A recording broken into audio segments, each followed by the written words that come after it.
آج ایک بندہ چوری کرتا ہے، ڈاکے مارتا ہے، ظلم کرتا ہے، جور و تعدی کے بازار کو گرم رکھتا ہے، اپنی طاقت کے بل بوتے پر، اقتدار کے بل بوتے پر، اپنی اثر و رسوخ کے بل بوتے پر، اپنے منصب کے بل بوتے پر وہ کمزور کو دبا لیتا ہے، غریب کی گردن مروڑ دیتا ہے، غریب اس کے سامنے بات نہیں کر سکتا، اور ساری زندگی وہ ڈاکو، وہ چور، وہ بدماش، وہ غنڈا، وہ اشتہاری دندناتا رہتا ہے، اور اس کو نہ کوئی عدالت پکڑتی ہے اور نہ قانون اس کی گرفت کر سکتا ہے، اور نہ بستی میں، محلے میں، گلی میں اس کے سامنے کوئی آواز اٹھا سکتا ہے،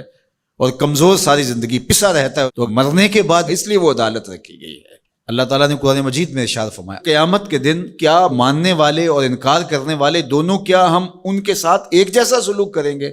ما لکم کیف تحکمون، یہ تم کہاں سے فیصلہ لائے ہو، یہ بات تم نے کہاں سے گھڑ لی ہے؟ مرور زمانہ کے ساتھ جو مسلسل مشق ہوتی ہے تمہاری اس دنیا کے اندر، اس سے تم سمجھتے ہو کہ ایسا ہوگا، لیکن ایسا ہوگا نہیں۔ وہ ایک الگ نظام ہے، اور اس نظام میں آپ کو ایک ایک چیز اللہ کے حضور لے کے پیش ہونا ہوگا۔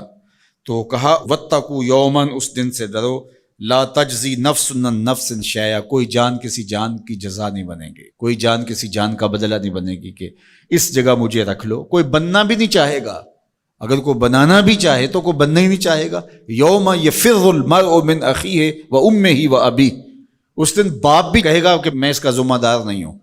بیوی کہے گی میں اپنے شوہر کی ذمہ دار نہیں ہوں،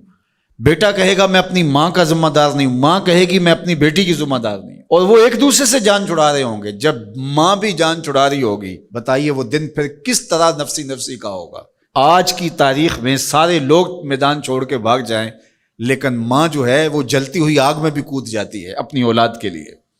لیکن وہ دن اتنا سخت ہوگا کہ ماں بھی چھوڑ دے گی، ماں بھی کہے گی یہ اس سے پوچھو، میں اس کی ذمہ دار نہیں ہوں۔ اللہ اکبر۔ تو کہا وہ دن آنے والا ہے، آج تم نے دنیا کے اس رویے سے اور اس طرز زندگی سے، اور جو تم زندگی گزارتے ہو اس سے تم نے یہ نتیجہ نکال لیا ہے کہ آخرت میں بھی ایسے ہی چلے گا، تو ایسے نہیں ہے۔ اور اگر آپ ناراض نہ ہوں، بعض اوقات خوش آمدی مریدین پیروں کو اس قدر کہتے ہیں کہ آپ تو بخشے ہوئے ہیں، آپ تو کامل ہیں، اور آپ تو پہنچے ہوئے ہیں، اور وہ سن سن کے بچپن سے جب آنکھ کھولتا ہے وہ شہزادہ آغوش مادر سے، جب نکل کے وہ خانقاہ کے ماحول میں آتا ہے تو وہ یہی سنتا ہے کہ یہ کوئی الگ مخلوق ہے، تو آہستہ آہستہ اس کی طبع کے اندر بھی یہ راسخ ہو جاتا ہے کہ مجھے تو کوئی پرسش نہیں ہوگی، میں تو شریعت سے، قانون سے، اخلاقیات سے مبرہ ہوں۔ ہم نے دیکھا ہے کہ پیروں کے بیٹے بالکل نوخیز بچے بوڑھے سفید داڑھیوں والوں کی تذلیل کر رہے ہوتے ہیں اور ان کو غلاموں کی طرح سمجھ رہے ہوتے ہیں، ان کا خیال ہے کہ ہم ان کے اوپر جو ہے وہ کوئی حاکم بن کے آئے ہیں۔ یہی سیاستدانوں کا حال ہے، یہی باقی طبقات کا حال ہے۔ تو وہ ماحول ایسا ان کو دیا جاتا ہے، اور وہ پھر آہستہ آہستہ یہ سمجھتے ہیں کہ ہم تو بخشے ہوئے ہیں، اور ایسا ہوتا ہے کہ وہ بیچارے دعا سے بھی محروم ہو جاتے ہیں۔ میں نے دیکھا ہے کہ جب لوگ فوت ہوتے ہیں تو بالخصوص جو اس طرح کا ماحول ہوتا ہے وہاں، تو وہاں پیر صاحب کے لیے مغفرت کی دعا نہیں کی جاتی، ان کے وسیلے سے اپنے لیے دعا کی جاتی ہے۔ تو یار کیسی محرومی ہے کہ جو دعائیں مغفرت کی، غفران کی، باوجود کے پیغمبروں کے دامن پہ کوئی گناہ کا دبا اور داغ نہیں تھا،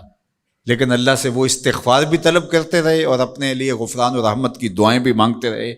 اصحاب پیغمبر، اولاد رسول سب یہ کچھ کرتے رہے، لیکن آج جو ہے وہ مجھے اچھی طرح یاد ہے کہ ایک دفعہ ہم کہیں فاتحہ پڑھنے گئے، بہت پرانی بات بھی نہیں ہے، کوئی 10 سال پرانی بات ہوگی، تو وہ جو صاحب فوت ہوئے تھے تو میں نے غفران و مغفرت کا کوئی لفظ کیا تو میری طرف بڑی تیکھی نظروں سے لوگ لکھنے لگے کہ یعنی کیا آپ ان کے لیے مغفرت کی دعا کریں گے؟